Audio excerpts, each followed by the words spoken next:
اس وجہ سے تم میری جو حالت دیکھ رہے ہو نا، جو مجھے فالج ہوا ہے وہ اسی وجہ سے ہوا ہے۔ تو اس نے کہا حضرت مجھے بھی پھر بتا دیں اسم اعظم کیا ہے؟ بسم اللہ الرحمن الرحیم، الصلاۃ والسلام علیک یا رسول اللہ وعلی آلہ وصحبہ یا سیدی یا خاتم النبیین۔ ایک مختصر سی آپ کو دعا بتانے لگا ہوں، ایسا وظیفہ بتانے لگا ہوں، صبح شام 3 بار پڑھ لیں۔ گارنٹی کے ساتھ کہتا ہوں، دعوے کے ساتھ کہتا ہوں، قسم اٹھا کے کہتا ہوں کہ دنیا اور آسمان کی کوئی چیز آپ کو نقصان نہیں پہنچا سکتی۔ کوئی سانپ ڈس لے، کوئی بچھو کاٹ لے، پھر بھی آپ کو نقصان نہیں ہوگا۔ آپ کے 40 دن تک کوئی بندہ آپ کے کھانے میں زہر بھی ملا دے گا نا، تو پھر بھی آپ کو نقصان نہیں پہنچا سکتا۔ یہ گارنٹی میری نہیں، یہ گارنٹی صحابہ کی ہے، یہ گارنٹی اللہ کے محبوب صلی اللہ علیہ وآلہ وسلم کی طرف سے ملی ہے۔ حدیث پاک ہے، ابن ماجہ نے اسے روایت کیا، ترمذی کے اندر آپ اسے دیکھ لیں گے، سنن ابن داؤد کے اندر اسے نقل کیا گیا، اور مشکات کے اندر بھی آپ اسے تلاش کر لیں گے۔ حضرت ابان بن عثمان رضی اللہ تعالیٰ عنہ اس کے راوی ہیں۔ کون ہے حضرت ابان بن عثمان رضی اللہ تعالیٰ عنہ؟ حضرت عثمان غنی کے صاحبزادے ہیں، تابعین میں سے ہیں، اور کئی صحابہ سے آپ نے روایات نقل کی ہیں، اور بڑے بڑے امام زہری جیسے لوگوں نے آپ سے روایتیں نقل کی ہیں، اور آپ ساری زندگی مدینہ شریف میں رہے، اور وہیں پہ آپ کا وصال ہوا یزید بن عبد الملک بن مروان کے دور کے اندر۔ اور اللہ کے محبوب نے کیا فرمایا کہ جس سے ہو سکے مدینہ شریف میں مرے تو وہ مدینہ میں مرے، کہ جو مدینہ میں مرے گا میں اس کی شفاعت فرماؤں گا۔ تو بڑے خوش نصیب تھے حضرت ابان بن عثمان رضی اللہ تعالیٰ عنہ۔ یہ راوی ہیں، فرماتے ہیں میرے بابا جان سیدنا عثمان غنی رضی اللہ تعالیٰ عنہ فرمایا کرتے تھے کہ اللہ کے محبوب غیب داں نبی صلی اللہ علیہ وسلم نے ارشاد فرمایا کہ جو کوئی شخص صبح و شام 3 مرتبہ اس دعا کو پڑھ لے گا، اسے کوئی چیز نقصان نہیں پہنچا سکتی۔ وہ دعا کیا ہے؟ بسم اللہ الذی لا یضر مع اسمہ شیء فی الارض ولا فی السماء وہو السمیع العلیم، یعنی اللہ پاک کے نام سے میں نے صبح و شام کی، جس کے نام کی برکت سے زمین و آسمان کی کوئی شے نقصان نہیں پہنچا سکتی، اور وہ خوب سننے جاننے والا ہے۔ تو اس دعا کی گارنٹی تو اللہ کے محبوب نے دی، تیری زبان سے جو بات نکلی وہ پوری ہو کے رہی۔ تو یہ جب آپ نے بات بتائی نا حضرت ابان بن عثمان نے، جو دیگر لوگ وہاں بیٹھے تھے سماعت فرمانے والے، ایک شخص نے بڑے تعجب سے آپ کو دیکھا، بڑی ٹکٹکی باندھ کے آپ کے ایک سائڈ پہ دیکھا جہاں پہ فالج کا اٹیک ہوا تھا۔ تو وہ پریشان ہو گیا، تھوڑا سوچ میں پڑ گیا کہ یار یہ جو صحابہ کے جو شاگرد ہیں، جو تابعین ہیں، اللہ کے نیک بندے جو بات کہتے ہیں اس پہ تو عمل کرتے ہیں، تو ان کا تو خود فالج پڑا ہوا ہے، تو یہ کیا معاملہ ہے؟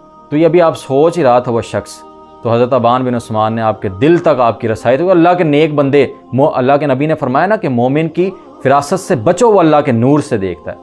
تو یہ شان ہے خدمتگاروں کی، تو سردار کا عالم کیا ہوگا؟ تو آپ نے اس کو جب اس کی توجہ کی دل کی طرف، تو بات کو آپ نے پہچان لیا۔ فرمایا کہ میرے بھائی تعجب کس چیز کا کرتا ہے؟ بات تو ویسی ہے جیسی میں نے تجھے سنا دی، حدیث تو ویسی ہے جیسے میں نے تمہیں بتا دی، اور اللہ کی قسم نہ میں نے اپنے باپ پہ عثمان پہ جھوٹ باندھا رضی اللہ تعالیٰ عنہ، انہوں نے اللہ کے محبوب صلی اللہ علیہ وسلم پہ جھوٹ بولا۔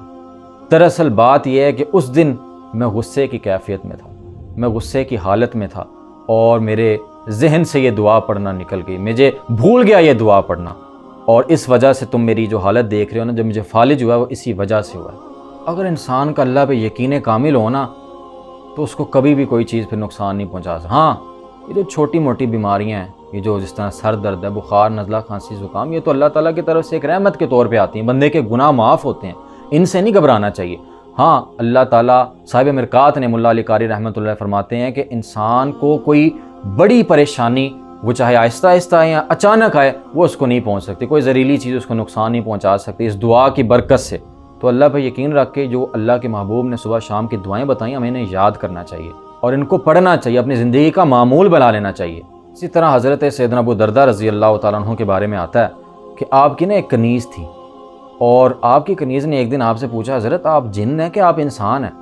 آپ نے حیرت سے فرمایا کہ اللہ کا شکر ہے میں تو انسان ہوں، کیوں اس طرح تو سوال کرتی ہے میرے سے؟ تو اس نے کہا حضرت 40 دن ہو گئے ہیں آپ کو زہر دے رہی ہوں، پتہ نہیں کون کون سے مختلف زہر آپ کو دے رہی ہوں، لیکن آپ کا تو ایک بال بھی نہیں اترتا، ایک بال بھی بیکا نہیں ہو رہا، ایک بال کو ذرا سا نقصان بھی نہیں پہنچ رہا، آخر کیا وجہ ہے؟ آپ نے فرمایا جو ہر وقت اللہ کا ذکر کرتا ہے نا، ذکر الہی میں مشغول رہتا ہے، اس کو کوئی شے نقصان نہیں پہنچا سکتی۔ اسی طرح امام باقر کا بھی یہ قول ہے، فرمایا جب بجلی گرتی ہے نا، تو نہ مومن کی تمیز کرتی ہے نہ کافر کی تمیز کرتی ہے، ہاں وہ جو اللہ کا ذکر کرنے والا ذاکر ہے نا، وہ اس کا حیا کرتے ہوئے اس پہ بجلی نہیں گرتی، باقی سب پہ گر جاتی ہے۔ تو آپ نے حضرت ابو دردہ رضی اللہ تعالیٰ نے فرمایا کہ جو اللہ کا ذکر الہی کرتا رہتا ہے نا، تو اسے کوئی شے نقصان نہیں پہنچا سکتی، اور میں اسم اعظم سے اللہ کا ذکر کرتا ہوں۔ تو اس نے کہا حضرت مجھے بھی پھر بتا دیں اسم اعظم کیا ہے؟ آپ نے فرمایا کہ میں ہر بار کھانے سے قبل یہ دعا پڑھ لیتا ہوں، بسم اللہ الذی لا یضر مع اسمہ شیء فی الارض ولا فی السماء وہو السمیع العلیم۔ اللہ پاک کے نام سے شروع، جس کی نام کی برکت سے زمین و آسمان کی کوئی شے نقصان نہیں پہنچا سکتی، اور وہ سننے اور جاننے والا ہے۔ پھر آپ نے پوچھا کہ تو نے آخر مجھے زہر دیا کیوں تھا؟ فرمایا حضرت پتہ نہیں کیوں آپ سے بغض ہو گیا تھا۔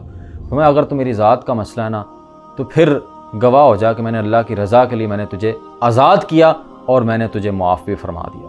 تو یہ دیکھیے حضرت ابو درداء کا ایمان کس طرح کامل تھا، اور پھر جب ذاتوں کی باری آتی ہے نا تو اللہ کے نیک بندے معاف کر دیا کرتے ہیں۔ تو کوشش کریں ان کی سیرت کو اپنائیں اور اس دعا کو آپ پڑھا کریں۔